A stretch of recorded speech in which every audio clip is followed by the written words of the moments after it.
Hello, reporting from 100-degree weather, insanely sweaty and uncomfortable, to talk about Canadian wood nettle. This is legitimately all Canadian wood nettle. And what I really want to talk about today is what a prime example this is of how important it is to learn the plants in your area. Because if I didn't take the time to get to know the plants in my area, I might have all of this on my property, but be growing stinging nettle in my garden because that's what all the herbs books have told me to do. When I have this plethora of nettle at my fingertips right here. So more than anything, that's what I want to talk about today, but we will of course go over how to use wood nettle and its many benefits. I will start by saying they're the exact same as stinging nettle. I am almost positive that everything in the... Oh, that sounds like something a little bigger than a squirrel. It is, it's a baby deer. Actual nettles, I believe, all share the same medicinal properties. There are like false nettles that do not, but small nettle, stinging nettle, wood nettle, they're all equally medicinal. So I use Canadian wood nettle just like you do stinging nettle. We use it in a lot of our teas. We tincture it. We might use it in a salve. We might use it in a sitz bath, you know, all the same stuff. My favorite way to use nettle is like a multivitamin and for allergies. I don't personally think it's enough for allergies all on its own, but it does have a very important role in helping with allergies. It not only has antihistamine properties, but is really good at drying things up. So I really like to use it with like goldenrod, ragweed, reishi, yarrow. Very, very amazing plant. But where I was getting at was that I like to use it like a multivitamin because it has an insane array of vitamins and minerals inside of this plant. But in order to get the minerals from a plant, you have to steep them for a long time. And this is something that I try to say all the time because I think that it's just missing from a lot of information out there. Minerals, you need water and heat to pull them out. So this is why things like our Mountain Mama tea, we suggest making it like an infusion, which means that you're going to let it steep overnight or for at least 4 hours. So that's really the best way to use nettle. However, it can be tinctured. It does have alcohol soluble properties as well. I like to tincture this one in 100 proof, so you get half the alcohol and half the water soluble properties.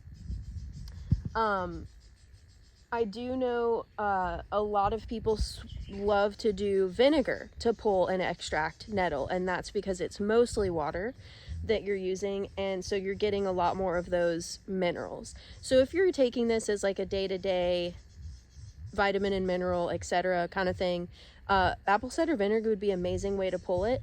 If you are using it in like an allergy formula, then tincturing it is great.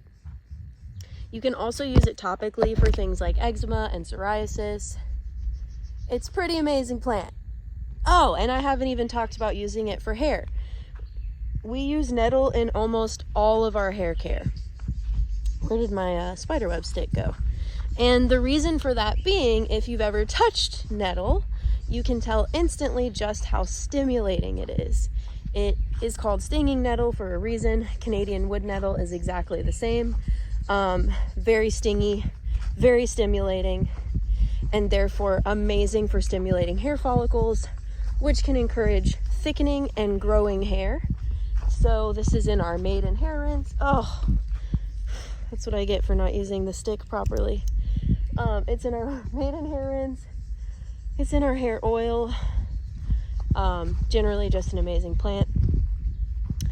And yeah, like I was saying, it grows all over the southeast. Stinging nettle does grow wild in a lot of places, so that might be your common nettle, but where I live, this is the common nettle. Now that I'm in the shade, let's try to get a close-up. I might have to stop the camera and turn it around. So I will say, like right now, I'm brushing against this. It's not nearly as stinging as small or stinging nettle. I am getting stung right now, but it's very minor compared to small stinging nettle. And I think the reason is these plants are so much bigger. Stinging nettle has little leaves, so all those little hairs are more concentrated. So that's another great way to tell like stinging nettles from false nettles. I don't think I'm able to get quite close enough. You can kind of see where the sun is against behind the stalk, all the little hairs. But if you're not sure if you have a stinging nettle or false nettle, look on the stem and you will see those stinging hairs. And they're very small on the actual leaf, so it's easier to see them on the veins of the leaf and on the stems. So I am gonna harvest some of these today, probably not as much as I would if I had have brought my gloves, but that's okay. The hairs generally point down, so, or I'm sorry, up.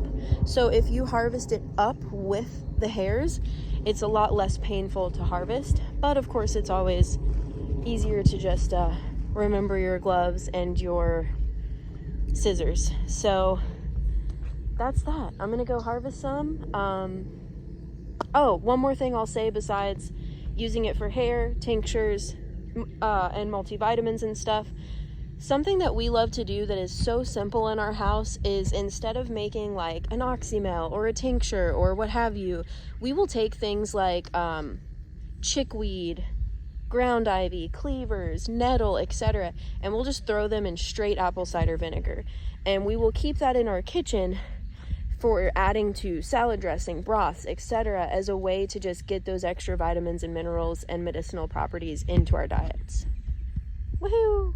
I believe I have a much clearer video of jewelweed somewhere from last year.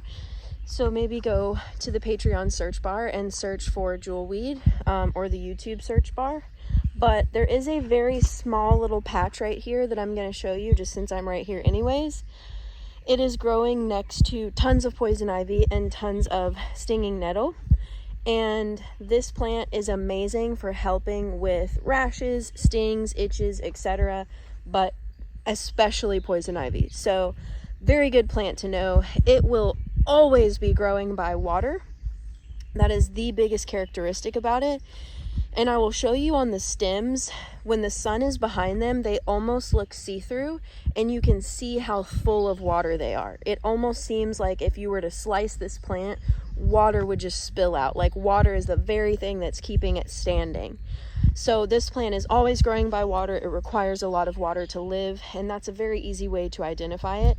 The leaves are very soft. It's a very like gentle, soft plant. However, if you don't know what you're looking for, it just looks like another green plant, right? So let's get a close-up here. So typically this right here is exactly what you're gonna see. Some smaller leaves, some big leaves. And this is a decent sized plant. And I'm gonna show you an even bigger one behind it. But do you see what I'm saying? Like it's so bendy, oops. It's so bendy. It almost seems like these little knuckles are just full of water.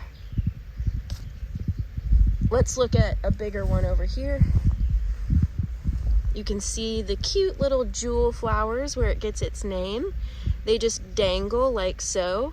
And there's a few different colors. The most common and beautiful one is orange and speckled, but we see this yellow one sometimes right next to the orange one, and really just as often, especially in my area. But again, let's take a look at those soft leaves. And you see all of these knuckles. Actually, there's a really good one I'm going to get a close-up on if I can.